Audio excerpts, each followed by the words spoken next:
Belgium के अंदर तीन अलग अलग भाषा बोलने वाले लोग एग्जिस्ट करते हैं। एक है फ्रेंच स्पीकिंग, एक है डच स्पीकिंग, एक है जर्मन स्पीकिंग। और सिविल वॉर में तब्दील होने के बाद हम लोग देखते हैं कि श्रीलंका को एज अ होल बहुत ज्यादा स्टैग्नेशन और सेटबैक फेस करना पड़ता है। बच्चों, सबसे पहला रीजन ये है कि power sharing is good because it is the very spirit of democracy. लोकतंत्र के अंदर हम लोग वैसे भी बोलते हैं कि यार सबके बीच में पावर को बांटो, तो यार नैतिकता से अगर देखा जाए, उस नजरिए से अगर देखा जाए तो yes, power sharing is actually desirable, it is a good value. Hello everyone, स्वागत है आप सभी का आज के हमारे सेशन में। बच्चों, this is your educator Ujjwala पुंज। और आप लोग सोच रहे होंगे कि मैम इतनी तेजी से क्यों बोल रही है, क्योंकि बच्चों आज का सेशन होने वाला है एक सुपर फास्ट सेशन, जो कि है एक माइंड मैप सेशन, जहां पर हम लोग पावर शेयरिंग का चैप्टर कंप्लीट करेंगे बहुत ही कम छोटू से टाइम में। तो फटाफट से चैप्टर को शुरू करते हैं और जल्दी जल्दी से समझते हैं कि इस चैप्टर के अंदर असली में बात क्या की गई है। तो बच्चों, ये चैप्टर बात करता है दो कंट्रीज की। एक कंट्री है बेल्जियम, दूसरी कंट्री है श्रीलंका। और दोनों ही कंट्रीज में है एक बहुत बड़ी दिक्कत बेस्ड ऑन दी एथनिसिटी। तो बेल्जियम के अंदर सबसे पहले दिक्कत को समझ लेते हैं कि क्या दिक्कत है।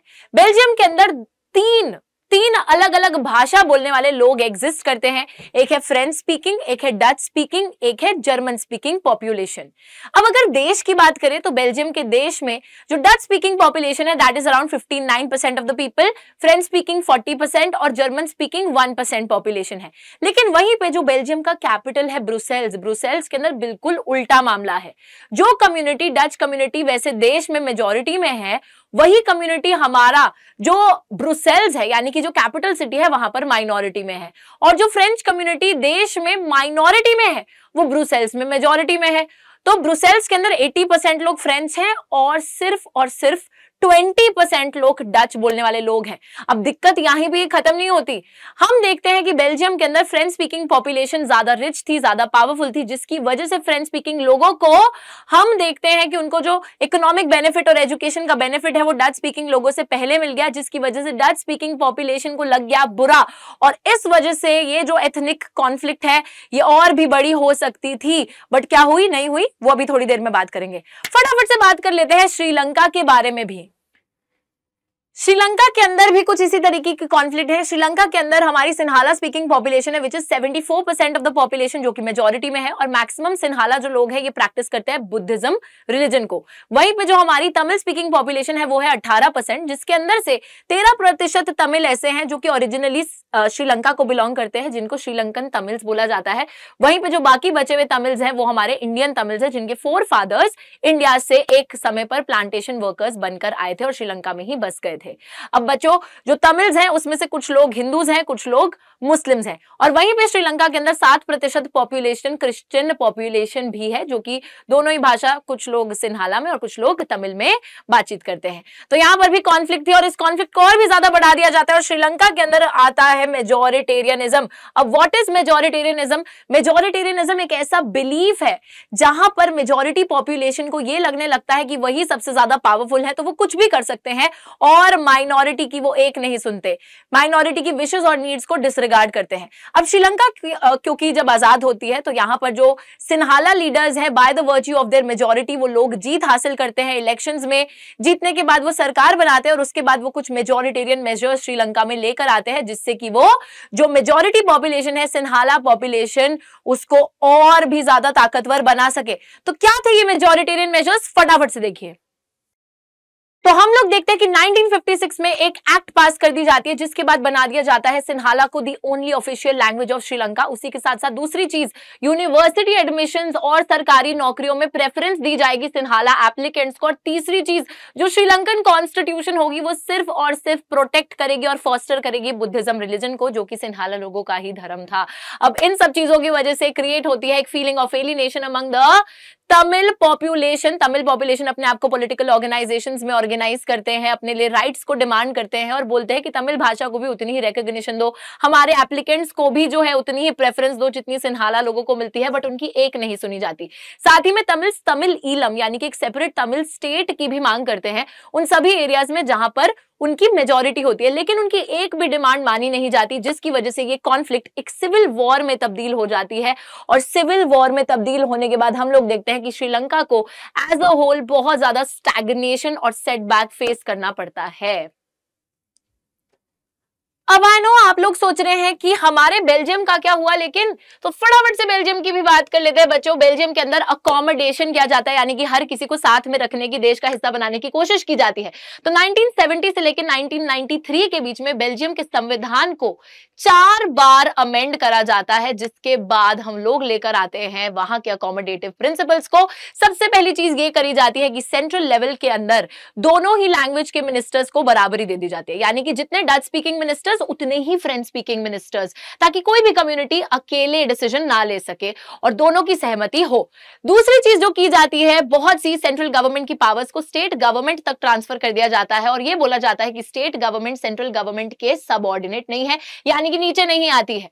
तीसरी चीज जो करी गई, ब्रुसेल्स के अंदर एक सेपरेट गवर्नमेंट बना दी गई और दोनों ही कम्युनिटीज को यहां पर भी इक्वल रिप्रेजेंटेशन दिया गया। और चौथी और बहुत ही इंपॉर्टेंट चीज जो बेल्जियम में की जाती है, एक तीसरे टाइप की गवर्नमेंट को बनाया जाता है, which was the community government. Her language community की एक अपनी अलग कम्युनिटी गवर्नमेंट, यानी कि फ्रेंच वालों की अलग, डच वालों की अलग, जर्मन वालों की भी अलग, और ये कम्युनिटी गवर्नमेंट रिस्पॉन्सिबल होगी उनके लैंग्वेज, कल्चर और एजुकेशन रिलेटेड इश्यूज के लिए।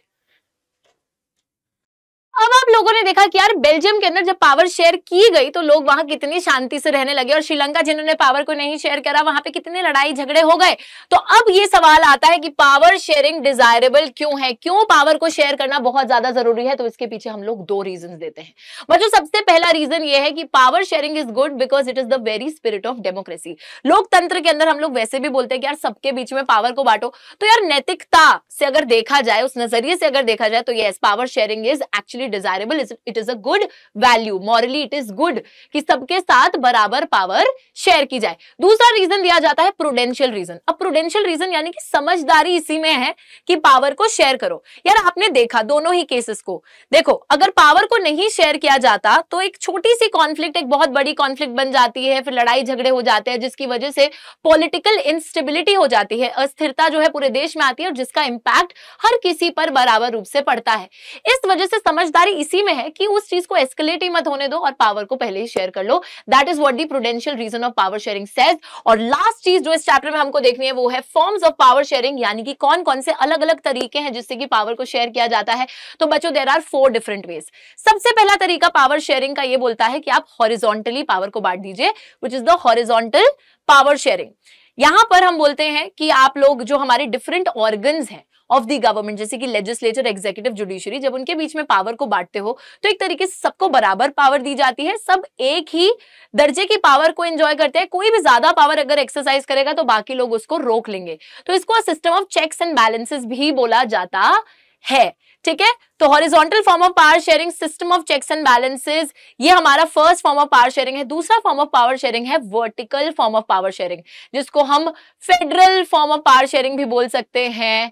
ठीक है, तो जब आप सेंट्रल, स्टेट, लोकल गवर्नमेंट अलग अलग लेवल्स पे पावर को बांटते हो तो उसको vertical form of power sharing बोला जाता है। तो ये वाले जो चीज है बच्चों याद रखिएगा। तीसरी टाइप की पावर शेयरिंग होती है between political parties and different communities. तो यहां पर हम देखते हैं पावर जो है पॉलिटिकल पार्टीज के बीच में और प्रेशर ग्रुप्स के बीच में भी बांटी जाती है। पॉलिटिकल पार्टीज एक टाइम तक, देखो इंडिया में अगर बात करें, कांग्रेस पार्टी का दबदबा था, लेकिन उसके बाद जो है कोई भी पार्टी अपनी मेजोरिटी इंश्योर नहीं कर पा रही थी, जिसकी वजह से एक तो रीजनल पार्टीज का राइज भी होता है, प्लस हमारे सेंट्रल लेवल पर भी कोalition गवर्नमेंट यानी कि एक गठबंधन की जो सरकारें हैं वो बनने लगी, जिसकी वजह से बहुत सी स्टेट पार्टीज और रीजनल लेवल की पार्टीज को रिप्रेजेंटेशन मिला। तो पॉलिटिकल पार्टीज के बीच में भी पावर शेयर करी गई। उसी के साथ साथ बहुत से प्रेशर ग्रुप्स होते हैं, जो लोग जिनका कॉमन प्रोफेशन होता है, जैसे इंडस्ट्रियलिस्ट, फार्मर्स, ट्रेडर्स, ये लोग प्रेशर ग्रुप फॉर्म करते हैं और गवर्नमेंट की पॉलिसीज को चेंज करने की कोशिश करते हैं by putting pressure on them from the outside, politics में नहीं घुसते।